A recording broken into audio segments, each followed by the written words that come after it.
17절 말씀입니다. 신약 성경 12페이지 정도에 있습니다. 마태복음 8장 14절에서 17절 말씀, 우리 찾으셨으면 한 목소리로 같이 읽겠습니다. 예수께서 베드로의 집에 들어가사 그의 장모가 열병으로 앓아 누운 것을 보시고 그의 손을 만지시니 열병이 떠나가고 여인이 일어나서 예수께 수종 들더라. 젊음의 사람들이 귀신 들린 자를 많이 데리고 예수께 오거늘 예수께서 말씀으로 귀신들을 쫓아내시고 병든 자들을 다 고치시니 이는 선지자 이사야를 통하여 하신 말씀이 우리의 연약한 것을 친히 담당하시고 병을 짊어지셨도다 함을 이루려 하심이더라. 아멘. 네, 우리 옆에 계시는 분과 잠깐 인사할 때 예수님께서 우리의 연약한 것을 담당하셨습니다. 그렇게 인사하겠습니다. 예수님께서 우리의 연약한 것을 담당하셨습니다. 아멘. 네, 예수님께서 산 위에서 말씀하셨을 때 그 말씀을 들었던 사람들이 예수님의 말씀에 권위가 있다, 그것을 인정했습니다. 그게 마태복음 7장 29절에 나오죠. 그 가르치시는 것이 권위 있는 자와 같다. 예수님의 권위를, 말씀의 권위를 체험한 것이죠. 그러니까 예수님은 어떤 분이십니까? 말씀으로 권위를 보여주신 분이세요. 그리고 이제 8장으로 넘어오면 예수님께서 행동으로 권위를 보여주고 계십니다. 특별히 병 고치시는 일을 통해서 자신의 권위를 나타내시는데요. 예수님은 말씀으로 그리고 행동으로 어떻게 하고 계십니까? 권위를 나타내시는데 그 권위를 통해서 다른 사람을 섬기시는 일을 해주세요. 여러분, 우리는 권위라고 하면은 이렇게 막 사람을 부리고 위에서 명령하고 이런 것들을 주로 생각할 때가 많은데요. 예수님의 권위는 어떤 것입니까? 사람들에게 바른 길을 보여주고 사람들의 연약한 것을 고쳐주는 것입니다. 그러니까 섬기는 권위를 보여주신 거예요. 여러분, 우리가 지난주에 살펴보았지만은 예수님께서 손을 내밀어서 나병 환자를 만지셨을 때 그 사람이 깨끗해졌습니다. 또 예수님께서 백부장의 청함을 듣고 예수님께서 말씀하셨는데 그 백부장의 하인이 중풍병에서 일어나는 일이 일어났습니다. 여러분, 이것을 보시면은 예수님께서 가르쳐 주실 때도, 말씀으로 무엇인가 가르치실 때도 권위가 있지만 예수님께서 명령하시는 그 말씀에도 권위가 있다라는 것을 알 수 있습니다. 자, 그리고 지난주에 살펴본 말씀은요, 공통점이 하나 있죠. 뭐냐면 사람들이 예수님께 찾아온 사건입니다. 2절에 보시면은 8장 2절에 보시면 나병 환자도 예수님께 나와 절을 했다. 나왔다. 그리고 5절에도 보시면은 한 백부장이 나와 간구했다. 그렇게 되어 있습니다. 그러니까 이 사람들은 어떻게 한 거예요?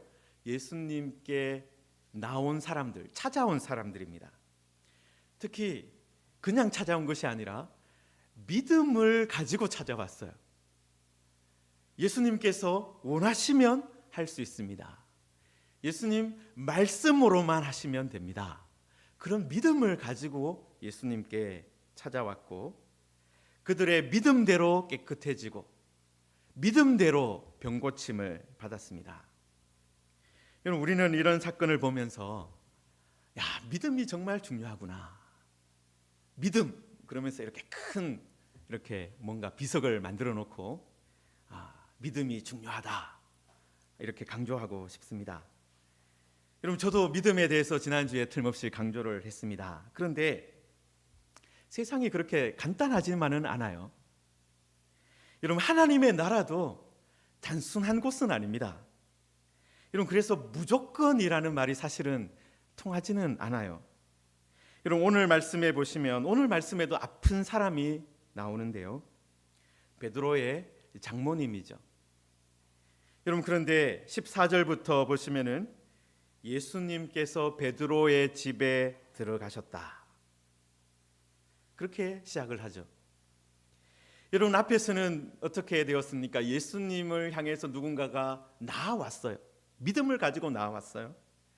그런데 14절에는 예수님께서 들어가셨습니다. 여러분 앞에는 나병 환자가 나오고 백부장이 자기 하인을 위해서 나와왔는데 이번 이야기에서는 예수님께서 친히 베드로의 집에 들어가십니다. 예수님께서 주도적으로 그렇게 먼저 움직이고 계십니다. 여러분 그리고 그 다음에는 예수님께서 그의 장모 베드로의 장모가 열병으로 앓아 누운 것을 보셨다. 예수님께서 들어가셨다. 예수님께서 보셨다. 그렇게 되어 있어요. 여러분 물론 마가복음하고 누가복음에서도 이 사건이 기록되어 있습니다. 여러분 마가와 누가는요. 그 다음에 어떻게 기록하고 있느냐 하면 사람들이 베드로의 장모가 아프다라는 것을 예수님께 알려드렸습니다. 그런데 마태는요, 그 부분을 생략해 두었습니다. 의도가 있는 거죠. 여러분 지금 마태는요, 예수님께서 들어가시고 예수님께서 보시고 그 다음에 15절에 보시면은 예수님께서 어떻게 하십니까? 그의 손을 만지셨다. 그러니까 예수님께서 하신 행동만으로 지금 모든 것을 이끌어가고 있어요. 예수님께서 베드로의 집에 들어가셨다. 예수님께서 베드로의 장모를 보셨다. 그리고 예수님께서 그의 손을 만지셨다. 예수님께서 모든 것을 주도하고 계십니다. 다른 사람이 요청했다는 말이 나오지 않아요. 여러분 그래서 이 지금 마태는 이것을 통해서 무엇을 강조하려고 합니까?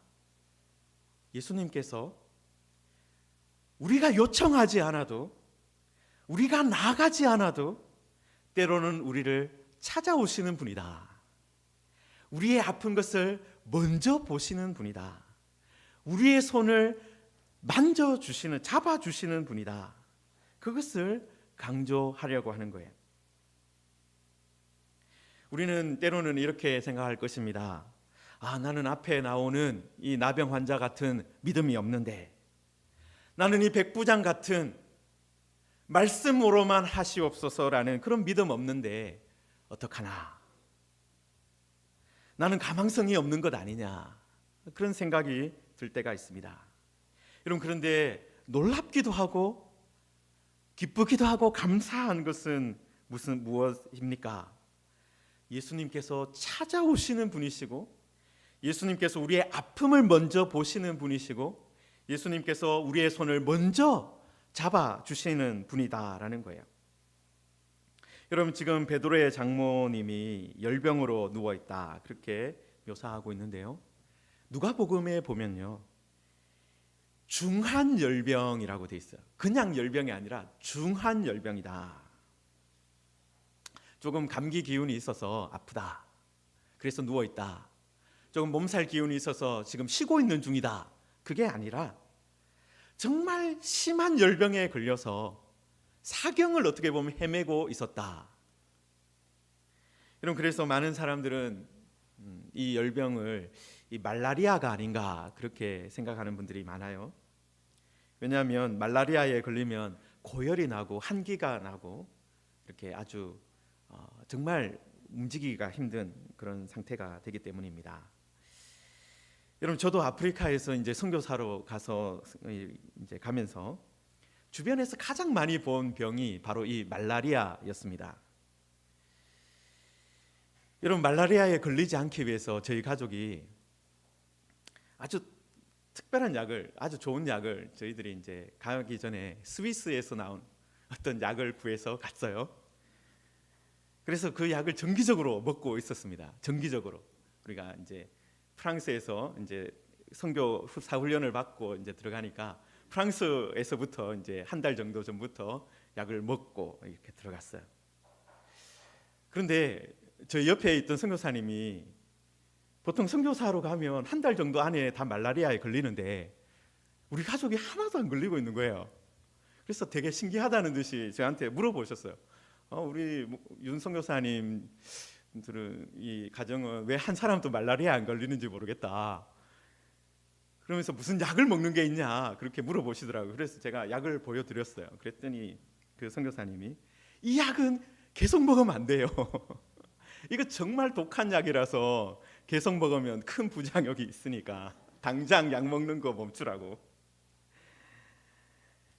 계속 먹으면 큰일 난다 그 말씀을 해주셔서 그 약을 끊었던 적이 있습니다. 여러분, 그런데 니제르에 저희들이 있을 때도 단기 선교로 오신 분들이 계셨어요.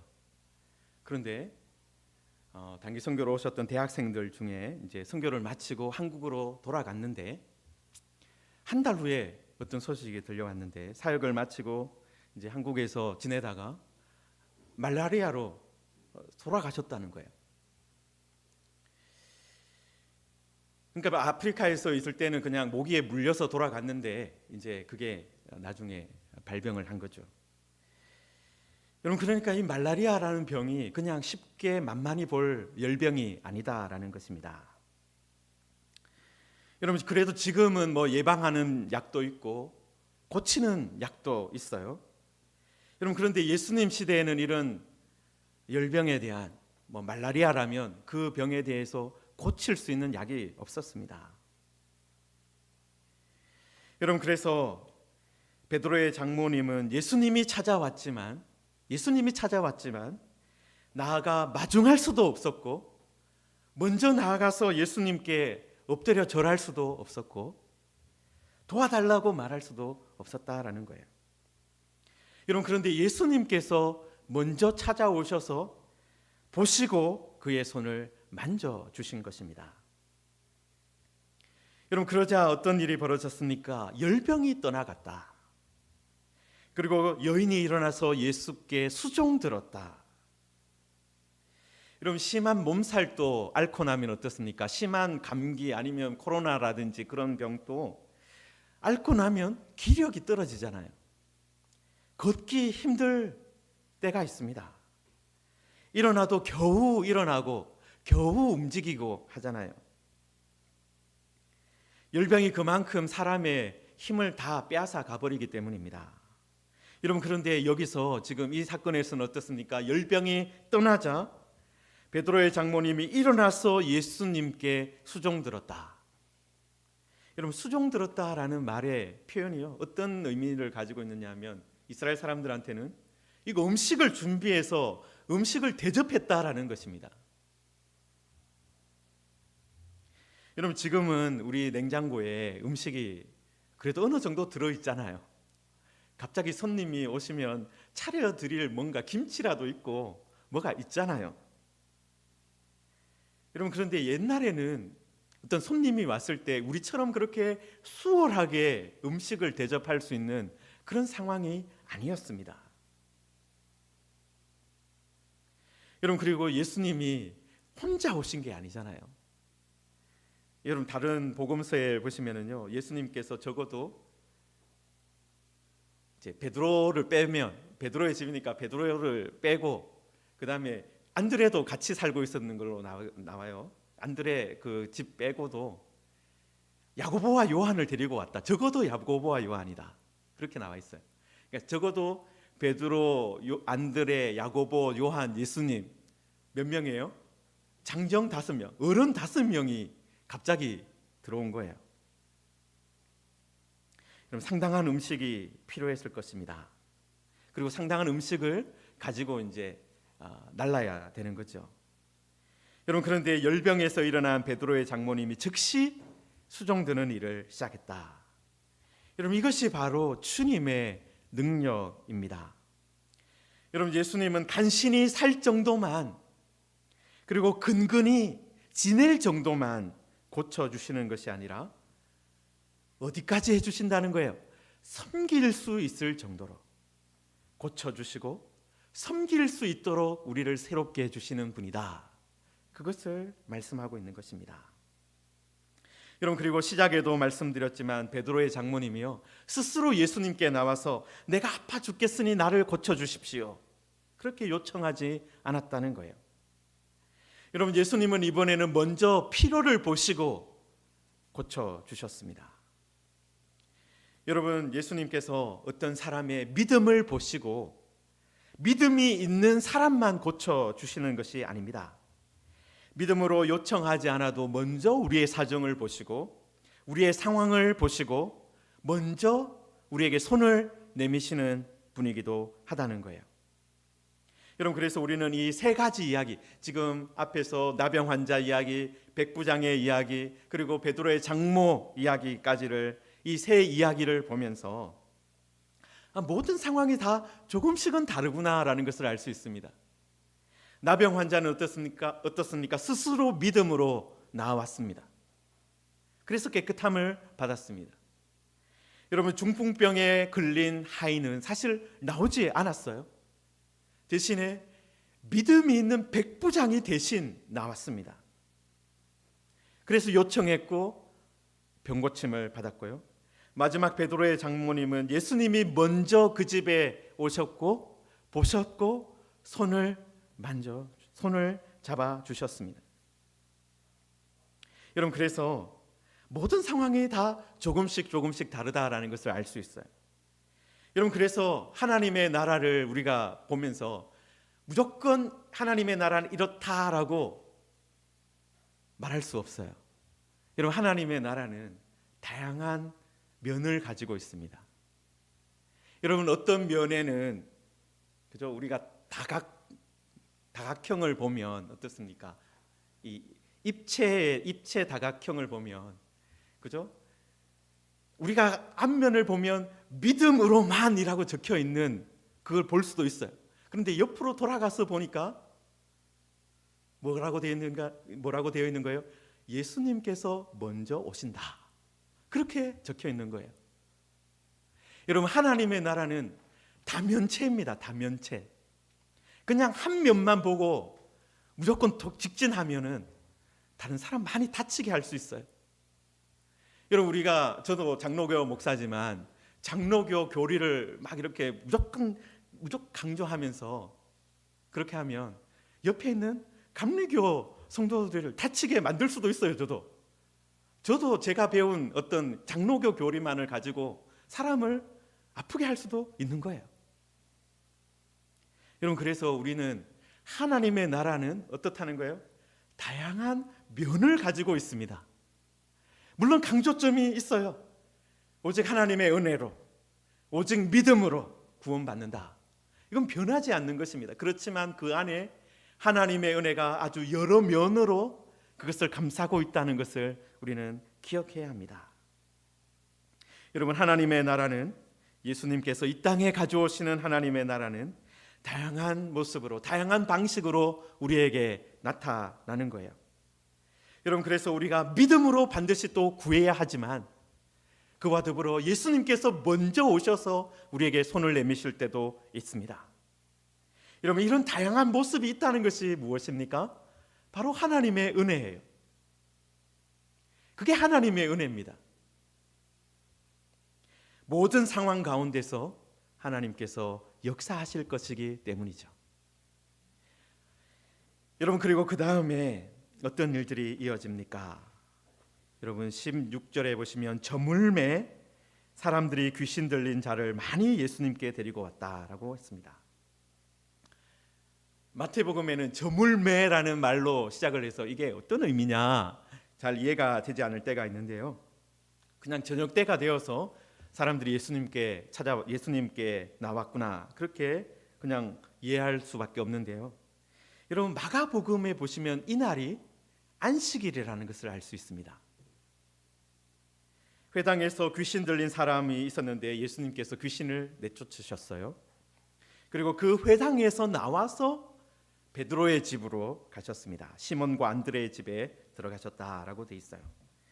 여러분, 그러니까 오전에 우리처럼 이제 회당에서 예배를 드리고 모임을 갖고 점심 때쯤 예수님께서 이제 베드로와 안드레 그리고 야고보와 요한, 적어도 그 정도 되는 예수님과 일행이 베드로의 집에 들어간 것이죠. 그리고 예수님께서 베드로의 장모님을 고쳐주시고, 그리고 아마 점심을 같이 먹었을 것이다, 그렇게 생각할 수 있습니다. 그리고 저물고 나서 사람들이 귀신 들린 사람을 데리고 왔다. 여러분, 사람들이 왜 기다렸는지 알게 되는 거죠. 안식일이어서 그런 겁니다. 여러분, 우리는 하루가 언제 시작합니까? 자정에, 그죠? 12시, 밤 12시가 딱 되면 이제 새로 이제 밤 11시 55분, 59분, 59초까지는 그 전날이고, 그죠? 12월 8일이었고 이제 오늘 딱 12시가 되면서 10월 9일이다, 이렇게 생각을 하잖아요. 그런 인식을 가지게 된 것이 사실은 오래된 것이 아닙니다. 시계가 만들어지고 이게 시간이 가는 게 이제 보이니까 그렇게 이제 생각을 하는 거죠. 그런데 예수님 시대는 어떻게 하루가 끝나고 시작되는 거예요? 해가 지면 하루가 끝나고 새로운 날이 시작되는 거예요.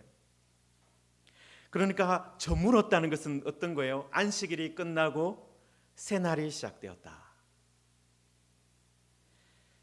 여러분, 예수님 시대 유대인들은요, 안식일이 되면 회당 가는 것을 제외하고 특별히 출입을 하지 않았습니다. 여러분, 그러니까 저무니까 귀신 들린 사람들을 데리고 예수님께 나온 거예요. 왜냐하면 회당에서 또 예수님께서 귀신 내쫓는 것을 보았으니까. 그래서 그 귀신 들린 사람들을 데리고 온 거예요.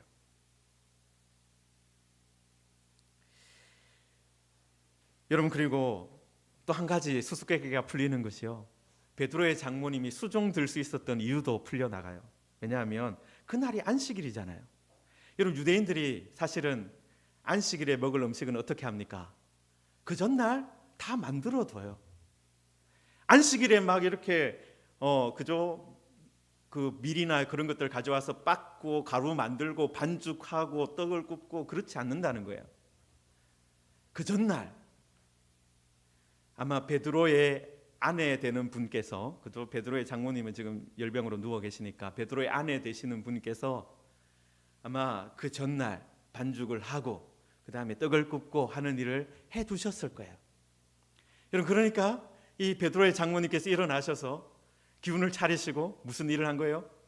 가지고 가서 그 떡을 가지고 오고 떡을 차려드리고 그 다음에 거기에 먹는 데 필요한 소스라든지 그런 포도주라든지 그런 것들을 가지고 오시는 그 일을 하신 겁니다. 여러분, 그 마을 주민들, 지금 그런 일들이 베드로의 집안에서 벌어질 때 회당에서 예수님께서 귀신을 내쫓는 것을 본 마을 사람들은 무엇을 기다리고 있었습니까? 해가 지는 것을, 저무는 그 시간이 오는 것을 기다리고 있었고, 그리고 저물매 예수님을 찾아왔습니다. 가장 먼저 데리고 온 사람들이 바로 귀신 들린 사람들이었어요. 많이 데리고 왔다. 상당한 숫자의 사람들이 왔다는 것을 알 수 있습니다. 여러분, 그리고 이 귀신 들린 사람들이 스스로 온 것이 아닐 거잖아요. 가족의 손에 이끌려서 왔을 것입니다. 여러분, 이 귀신 들린 사람들이 있을 때 가족들은 안타까워했겠지만 그 병을 고쳐줄 수 없었습니다. 그 문제를 해결해 줄 수 없었습니다.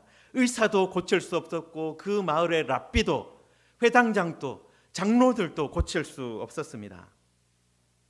여러분, 그런데 이번에는 예수님께서 어떻게 하셨습니까? 말씀으로 귀신들을 쫓아내시고 라고 했어요. 말씀으로. 예수님께서 권위 있는 말씀으로, 예수님께서 하나님이 보내신 분이셨기 때문에 그 권위로 말씀하시자 귀신이 떠나갔습니다. 여러분, 그리고 이 귀신이 떠나간다라는 것이 어떤 의미가 있습니까? 여러분, 마태복음 12장 28절 몇 장을 넘겨서 잠깐 한번 보십시오. 여러분, 마태복음 12장 28절에 보시면은 예수님께서 이런 말씀을 하셨습니다. 같이 읽겠습니다. 그러나 내가 하나님의 성령을 힘입어 귀신을 쫓아내는 것이면 하나님의 나라가 이미 너희에게 임하였느니라. 아멘. 여러분, 지금 예수님께서는 말씀하시는 것을 통해서 무엇을 임하게 하고 계시는 거예요? 하나님의 나라가 임하게 하신 것입니다. 여러분, 귀신 들린 사람들은 누구의 통치를 받고 있었습니까? 악마의, 마귀의 통치를 받고 있었습니다. 여러분, 그런데 이제 예수님께서 말씀하시니까 어떤 일이 벌어진 거예요? 귀신이 떠나가고 하나님의 통치가 시작된 것입니다. 하나님의 나라가 임한 것입니다. 여러분, 예수님은 말씀으로 무엇이 오게 하시는 분이세요? 하나님의 나라가 임하게 하시는 분이세요. 여러분, 예수님이 오시는 그곳에 무엇이 임하는 거예요? 하나님의 나라가 임하는 것입니다. 여러분, 그리고 예수님께서 귀신들만 쫓아내신 것이 아니라 그 다음에 보시면 병든 자들을 다 고쳐주셨다라고 했습니다. 다 고쳐주셨다. 한 사람도 헛걸음질하고 돌아간 사람이 없었다라는 거예요. 어떤 질병도 어떤 문제도 예수님 앞에서는 문제가 되지 않았다라는 것입니다. 예수님의 말씀 앞에서는 문제가 될 수 없다라는 것입니다. 여러분, 마태는 이 모습을 이사야 선지자가 하신 말씀이 이루어졌다, 그렇게 설명을 하고 있습니다. 이는 선지자 이사야를 통하여 하신 말씀이 우리의 연약한 것을 친히 담당하시고 병을 짊어지셨도다 함을 이루려 하심이니라. 여러분, 우리의 연약한 것이 무엇일까요?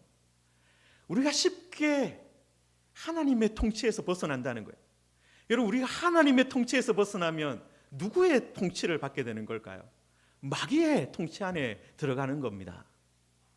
여러분, 우리의 가장 연약한 것이 뭐냐면요, 우리가 하나님의 통치를 받지 않고 엉뚱한 것에 다스림을 받는 거예요. 하나님의 통치를 받지 않고 세상의 통치를 받고 있고 사람의 통치를 받고 있고 귀신의 통치를 받고 있었다라는 거예요. 그런데 예수님께서 오시니까 우리의 연약한 것을 친히 담당하셨다. 말씀으로 하나님의 나라가 오게 하셨다라는 것입니다. 여러분, 예수님은 하나님의 말씀을 이루는 분이시고 하나님의 말씀을 그냥 이루는 것이 아니라 다 이루시는 분이세요. 말씀으로 귀신을 쫓아내는 분이시고 말씀으로 병을 고치시는 분이십니다. 우리의 연약한 것과 병을 짊어지시는 분이십니다. 여러분, 그런데 이 주님이 지금 어디에 계십니까? 하나님 우편에 계십니다. 하늘과 땅의 모든 권세를 가지시고 그곳에 계십니다. 여러분, 그래서 지금 우리도 어떻게 할 수 있습니까? 지금 또 우리가 이 말씀을 읽으면서 주님께 같은 것을 요청할 수 있는 거예요. 우리가 나아가면서, 우리가 직접 나아가면서 요청할 수도 있고, 우리가 다른 사람을 위해서 예수님께 나아가 요청할 수도 있고, 그리고 예수님께 직접 먼저 좀 와주십시오라고 요청할 수도 있는 거예요. 말씀으로 우리의 모든 영적인 문제, 우리의 연약한 것, 우리의 질병, 우리 주님께서 담당하실 수 있고, 그리고 그것을 통해서 하나님의 나라가 우리에게 임하게 하시는 것입니다. 하나님의 통치 안으로 들어가게 하시는 거예요. 사랑하는 성도 여러분, 우리도 베드로의 장모님이 예수님께서 오셔서 그를 살려주셨던 것을 보면서 우리도 예수님께서 우리의 삶에 찾아오시기를 구할 수 있습니다. 그리고 동네 사람들은 어떻게 했습니까? 자신의 연약한 문제를 가지고 갔습니다. 그 사람들도 가지고 갔어요. 그때 예수님께서 권위 있는 말씀으로 새롭게 해주셨습니다. 고쳐주셨습니다. 우리들도 예수님의 이 권위 있는 말씀을 듣게 되기를 원합니다. 그래서 하늘과 땅의 모든 권세를 가지신 예수님께서 우리 가운데 오셔서 하나님의 나라가 임하게 하시고, 하나님의 세상의 통치가 아니라 하나님의 통치를 받는 그 은혜를 누리게 해 주실 것입니다. 그것을 사모하며 나아가는 우리 모두가 되기를 주님의 이름으로 축원합니다. 네, 이 시간 우리 말씀을 생각하면서 함께 기도하겠습니다.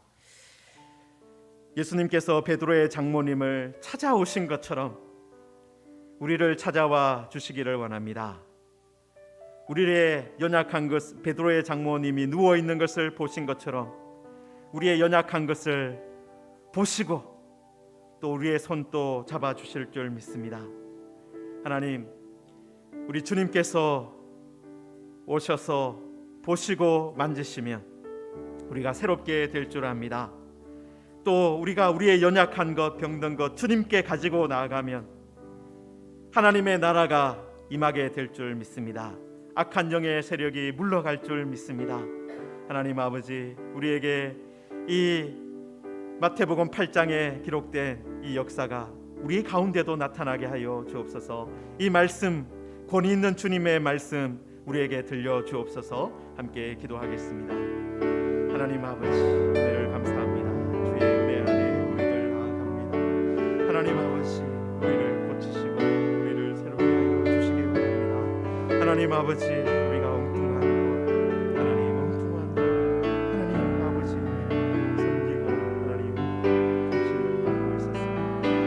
하나님, 이제는 예수님의 통치를 받기를 원합니다. 하나님 아버지, 우리가 하나님이 아닌 엉뚱한 것의 통치를 받고 있었음을 고백합니다. 하나님 아버지, 이제는 우리들 하나님의 통치를 받기를 원합니다. 우리에게 찾아와 주시고 우리에게 말씀하여 주시옵소서. 우리도 주님께 나아가 주님의 통치를 받기를 원하오니 지금 우리에게 이 하나님의 나라가 임하게 하여 주옵소서. 예수 그리스도께서 하늘과 땅의 모든 권세를 가지신 우리 주님께서 우리 무지개 교회 모든 성도들의 삶의 자리를